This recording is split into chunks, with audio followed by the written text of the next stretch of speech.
புதினா முட்டை குருமா எப்படி செய்யலான்னு பார்க்கலாம்.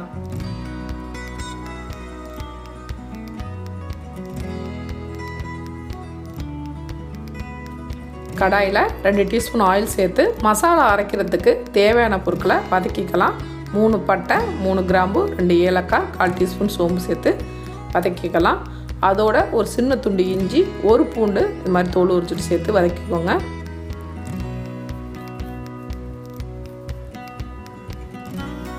இஞ்சியும் பூண்டும் நல்லா வதங்கின பிறகு பச்சை மிளகாய் சேர்த்துக்கலாம்.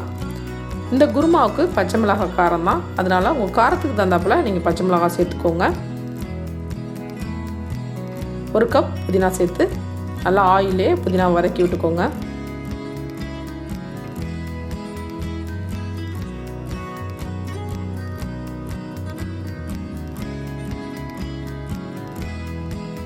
புதினா நல்லா வதங்கின பிறகு 2 டீஸ்பூன் பொட்டுக்கடலை சேர்த்துக்கலாம்.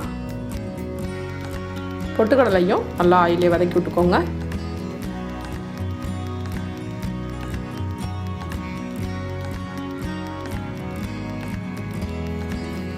நாலு டீஸ்பூன் தேங்காய் சேர்த்து தேங்காவையும் நல்லா ஆயிலே வதக்கிக்கோங்க.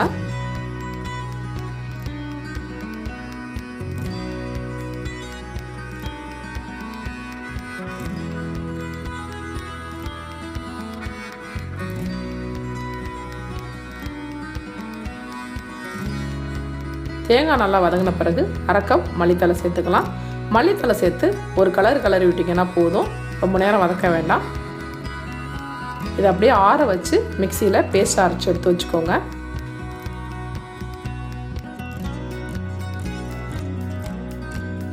கடாயில் 2 டீஸ்பூன் ஆயில் சேர்த்துக்கலாம்.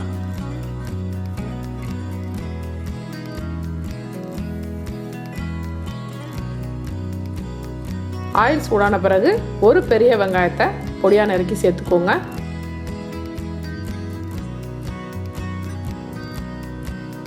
வெங்காயத்தை நல்லா ஆயிலே வதக்கி விட்டுக்கலாம்.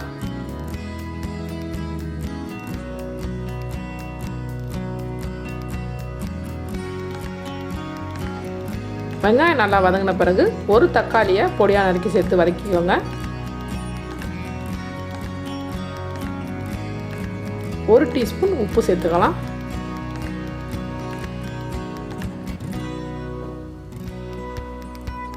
உப்பு சேர்த்த பிறகு தக்காளி நல்லா பேஸ்ட் ஆகிற வரையும் நல்லா வதக்கி விட்டுக்கோங்க.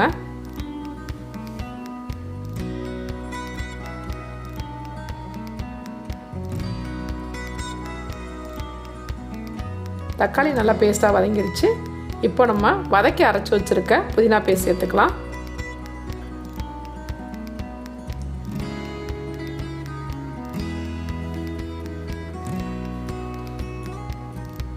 புதினா பேஸ்ட் சேர்த்து நல்லா வதக்கி விட்டுக்கோங்க.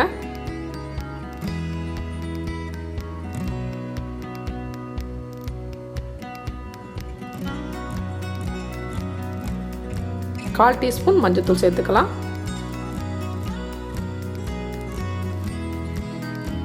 குருமாவுக்கு தேவையான தண்ணி சேர்த்துக்கலாம். குருமா தண்ணியாகவும் இல்லாமல் திக்காகவும் இல்லாமல் மீடியமாக இருக்க மாதிரி பார்த்துக்கோங்க. அப்போ தான் உங்களுக்கு டேஸ்ட் ரொம்ப நல்லாயிருக்கும்.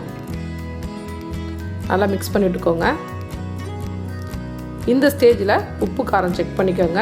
தேவைப்பட்டால் கொஞ்சமாக மிளகாத்தூள் சேர்த்துக்கோங்க.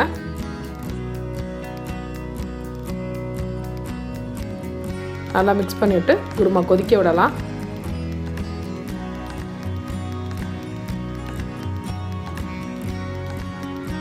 குருமா நல்லா கொதிச்சிருச்சு. இந்த மாதிரி ஓரளவுக்கு மீடியமாக இருக்க மாதிரி பார்த்துக்கோங்க.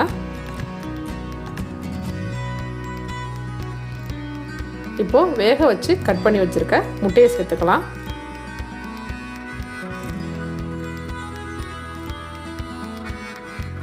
முட்டை சேர்த்து கொதிக்க விடாதீங்க.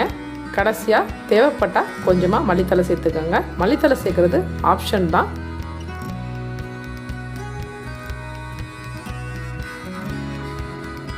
சுவையான புதினா முட்டை குருமா ரெடி.